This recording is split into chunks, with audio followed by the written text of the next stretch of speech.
Question number 9 है 2/11 is the probability of an event. What is the probability of the event not a. मैंने आपको कहा था not a का मतलब होता है कॉम्प्लीमेंट्री. ए बार भी बोल सकते हो उसको, ए डैश भी बोल सकते हो, जिसकी वैल्यू होती है 1 माइनस प्रोबेबिलिटी ऑफ ए.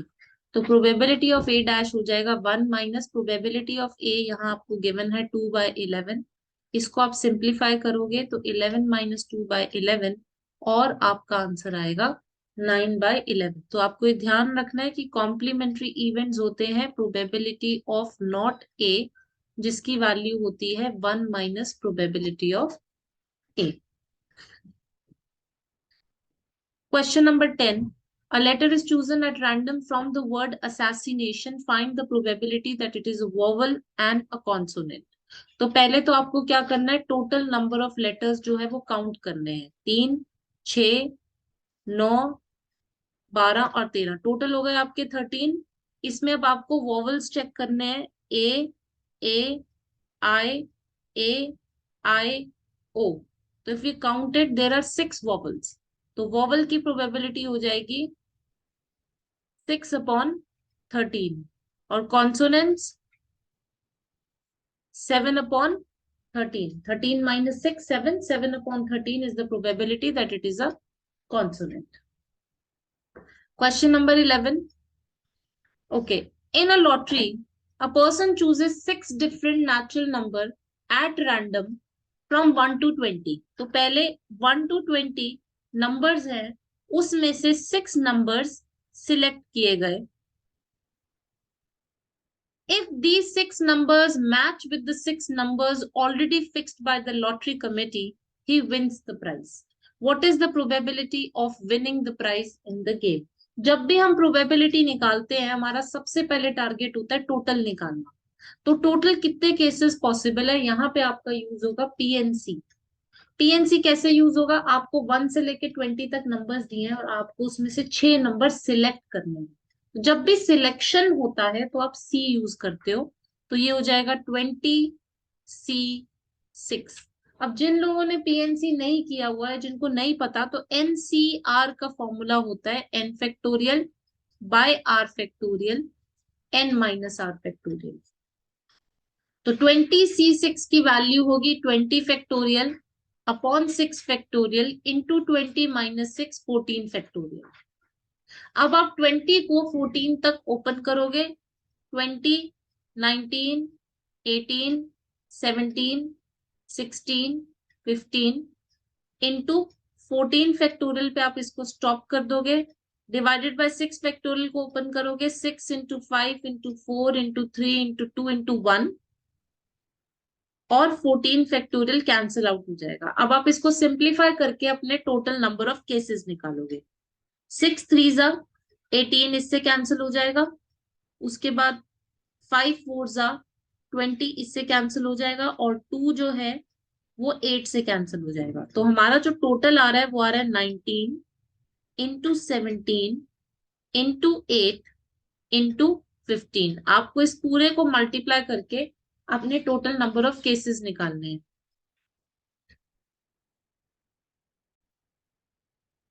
तो इसका टोटल आएगा 38760. ये आपका टोटल आ गया. अब आपको डिनोमिनेटर पता चल गया. अब आपको न्यूमरेटर निकालना है. न्यूमरेटर क्या होता है, नंबर ऑफ फेवरेबल केसेस. अब एक बात बताओ, यस, अगर आप एक लॉटरी टिकट खरीदते हो तो विनिंग कॉम्बिनेशन, विनिंग चांसेस कितने होंगे, एक. एक ही ऐसा कॉम्बिनेशन होगा जो विनिंग कॉम्बिनेशन होगा. सो फेवरेबल केसेस जो हैं, फेवरेबल केसेस मतलब विनिंग के केसेस कितने होंगे, 1.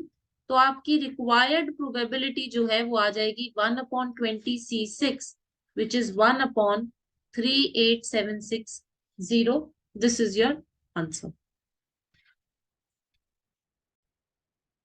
देखो, इस क्वेश्चन के लिए आपको ये पता होना चाहिए कि कंसिस्टेंटली डिफाइंड का क्या मतलब होता है. उसके लिए थोड़ा सा आप लॉजिक समझो. आपको ये पता है कि ए इंटरसेक्शन बी क्या होगा. अगर मैं इंटरसेक्शन बी को ए से कंपेयर करूं तो ए इंटरसेक्शन बी बड़ा है या ए बड़ा है, ए बड़ा है. ए इंटरसेक्शन बी क्या होता है, ए और बी दोनों का पॉइंट ऑफ इंटरसेक्शन. तो ए इंटरसेक्शन बी की वैल्यू या तो ए और बी के इक्वल होगी या उनसे छोटी होगी।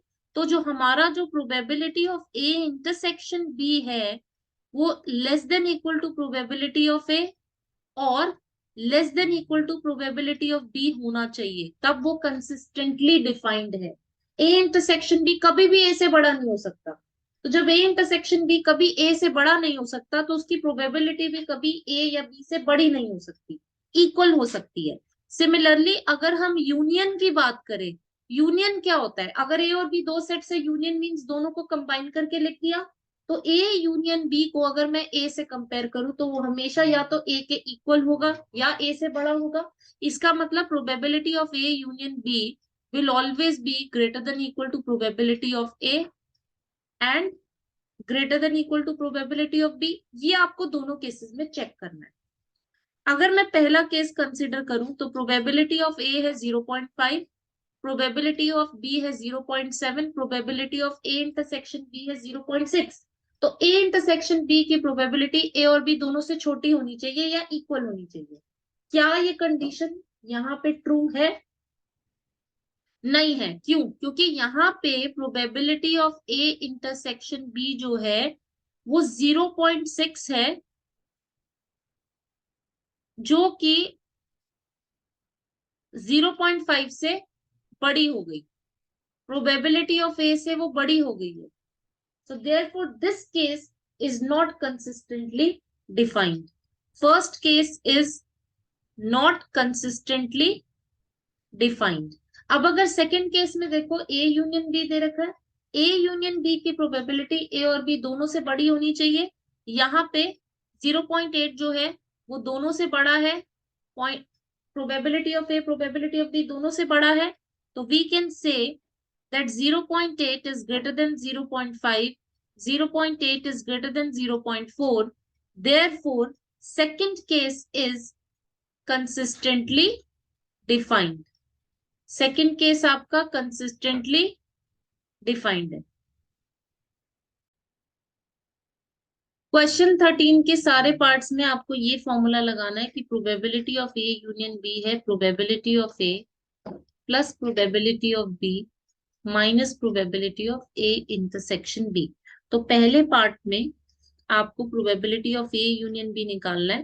प्रोबेबिलिटी ऑफ ए है 1/3 प्लस 1/5 माइनस 1/15। 15 आप लोगे एलसीएम, यह आ जाएगा 5 प्लस 3 माइनस 1 और आपका आंसर आ जाएगा 7/15। ये पहले पार्ट का आंसर है। सेकेंड पार्ट के लिए आपको probability of A union B दे रखा है 0.6, प्रोबेबिलिटी ऑफ ए है 0.35 प्लस प्रोबेबिलिटी ऑफ बी आपको निकालना है minus probability of A intersection B which is 0.25। तो 0.6 0.35 minus 0.25 will give you 0.10 plus probability of B. तो प्रोबेबिलिटी ऑफ बी की वैल्यू आ जाएगी 0.6 माइनस 0.1 विच इज 0.5। ये आपके सेकेंड पार्ट का आंसर है। और थर्ड पार्ट में probability of A union B 0.7 is equal to 0.5 plus 0.35 minus probability of A intersection B. 0.5 और 0.35 को ऐड करोगे तो ये 0.85 आएगा minus probability of A intersection B. So this implies probability of A intersection B is 0.85 minus 0.70 and your answer is 0.15. तो question 14 में probability of ए दे रखा है 3/5, बी है 1/5। आपको प्रोबेबिलिटी ऑफ ए और बी निकालना है, और का मतलब यूनियन। इसमें हम फॉर्मूला लगाएंगे probability of A plus probability of B minus probability of A intersection B. और आपको ये बोला है A and B are mutually exclusive. Mutually exclusive का मतलब है probability of A intersection B हो गई 0। तो आपने बस अब दोनों को ऐड कर देना है, आपका आंसर आ जाएगा 3/5 plus 1/5 which is equal to 4/5। Question number 15, E and F are events such that probability of E, probability of F and probability of E and F. And का मतलब होता है intersection. Probability of E है 1/4, probability of F है 1/2 और probability of E intersection F है 1/8. First part में आपको निकालना है probability of E और F means E union F.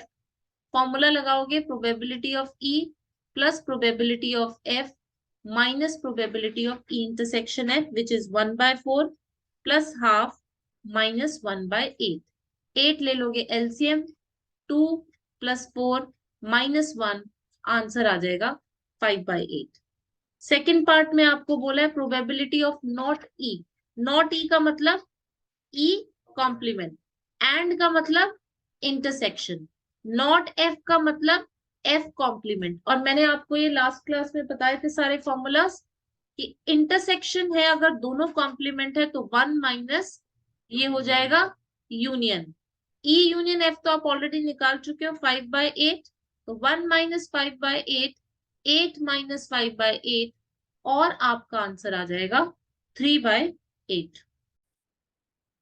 Question 16 में बोला है E and F are events such that probability of not E, not E का मतलब E कॉम्प्लीमेंट, और का मतलब यूनियन, नॉट F का मतलब F कॉम्प्लीमेंट इज 0.25. अब जब दोनों जगह कॉम्प्लीमेंट लग जाते हैं ना, फॉर्मूला याद करने का तरीका बता रही हूँ, जब दोनों जगह कॉम्प्लीमेंट लग जाते हैं तो 1 माइनस प्रोबेबिलिटी साइन उल्टा कर दो. यहां से अब हम कैलकुलेट करेंगे तो हमारी probability of E intersection F आ जाएगी. Probability of E intersection of F आ जाएगी 0.75 जो 0 के इक्वल नहीं है. And since it is not equal to 0 therefore E and F are not mutually exclusive. These events are not mutually exclusive. Question number 17. A and B are events such that probability of A, probability of B, probability of A and B मतलब A intersection B आपको given है. आपको probability of not A निकालना है.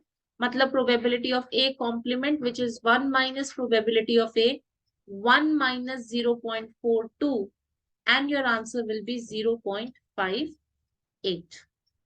Second part में आपको निकालना है प्रोबेबिलिटी ऑफ नॉट बी मतलब probability of B complement which is 1 minus probability of B जो होगा 1 minus 0.48 which is 0.52. Third part में आपको प्रोबेबिलिटी ऑफ ए और का मतलब यूनियन बी निकालना है which is probability of A plus probability of B minus probability of A intersection B. तो 0.42 प्लस 0.48 माइनस 0.16. 42 और 48 को ऐड करोगे तो ये आएगा 0.90 माइनस 0.16 और आपका आंसर आ जाएगा 0.74.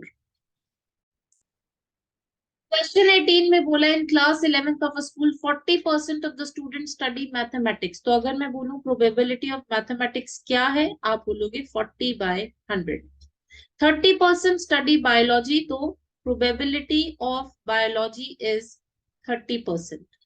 10% of the class study both mathematics and biology. तो probability of M intersection B आपको दे रखा है 10%, 10/100. If the student is selected at random from the class, find the probability that he will be studying mathematics or biology. और का मतलब होता है union, तो आपको probability of M union B निकालना है. डायरेक्ट फॉर्मूला लगा दोगे probability of M plus probability of B minus probability of M intersection B, तो आपका आंसर आ जाएगा 40/100 plus 30/100 minus 10/100 and final answer will be 60/100, or you can say 60% of the students study mathematics or biology. Question 19. In an entrance test that is graded on the basis of 2 examinations, the probability of a randomly chosen selected student passing the first examination is 0.8. तो probability कि वो first examination pass करेगा 0.8 है passing the second examination is 0.7, probability वो second examination पास करेगा 0.7, probability of passing at least one of them, मतलब ए या B. तो और का मतलब ये आपको यूनियन दे रखा है, एटलीस्ट का मतलब होता है एक या एक से ज्यादा, तो उसमें यूनियन आ जाता है। तो probability of A union B आपको 0.95 दे रखा है। What is the probability of passing both, दोनों पास किया, इसकी क्या प्रोबेबिलिटी है, मतलब आपको probability of A intersection B निकालना है। जो फॉर्मूला है probability of A union B is probability of A plus probability of B minus probability of A intersection B. ये फॉर्मूला लगाएंगे तो 0.95 is equal to 0.8 plus 0.7 minus इसको x ले लेते हैं, तो 0.95 इज 1.5 माइनस x, x की वैल्यू आ गई 1.50 minus 0.95, 0.55. So your answer is 0.55. The probability that a student will pass the final examination in both का मतलब intersection both English and Hindi is 0.5. तो probability of E intersection H आपको दे रखा है 0.5 and the probability of passing neither A nor B, neither E nor H का मतलब होता है दोनों कॉम्प्लीमेंट का इंटरसेक्शन, और इसका फॉर्मूला कैसे याद करेंगे, 1 minus probability of E union H। आपको इसकी वैल्यू दे रखी है 0.1 is equal to 1 minus probability of E union H, तो आपका probability of E union H आ जाएगा 1 माइनस 0.1 विच इज 0.9। तो ये दो चीजें अब हमें गिवन है। If the probability of passing English examination is 0.75, तो probability of A 0.75 है। What is the probability of passing the Hindi examination? आपको probability of H निकालना है। आप फॉर्मूला लगा दोगे, probability of E union H is equal to probability of E plus probability of H को X ले लो minus intersection. So 0.9 is equal to 0.75 minus 0.5 करोगे तो 0.25 प्लस x की वैल्यू आ जाएगी 0.90 माइनस 0.25 विच विल बी 0.65, तो आंसर आ जाएगा 0.65। इन अ क्लास ऑफ 60 स्टूडेंट्स, तो टोटल स्टूडेंट्स आपको दे रखे 60, 30 opted for NCC, 32 opted for NSS. आप एनसीसी को ए से डिनोट कर दो और एनएसएस को बी से डिनोट कर दो। तो अगर मुझे प्रोबेबिलिटी ऑफ ए निकालना है तो एनसीसी के कितने स्टूडेंट्स हैं, 30 अपॉन टोटल स्टूडेंट 60। इसको भी सिंप्लीफाई मत करो क्योंकि आगे हमें एडिशन सब्ट्रैक्शन करना है, तो हम सेम ही रखते हैं ताकि एलसीएम लेने की जरूरत ही ना पड़े। प्रोबेबिलिटी ऑफ बी, एनएसएस के कितने स्टूडेंट्स हैं, 32 upon total 60, 24 opted for both का मतलब इंटरसेक्शन, तो आपको probability of A intersection B दे रखा है 24 अपॉन 60। फर्स्ट पार्ट में आपको बोला है student opted, what is the probability that student for opted for NCC और एनएसएस, और का मतलब है आपको probability of A union B निकालना है which is probability of A plus probability of B minus their intersection. तो 62 माइनस 24 अपॉन 60,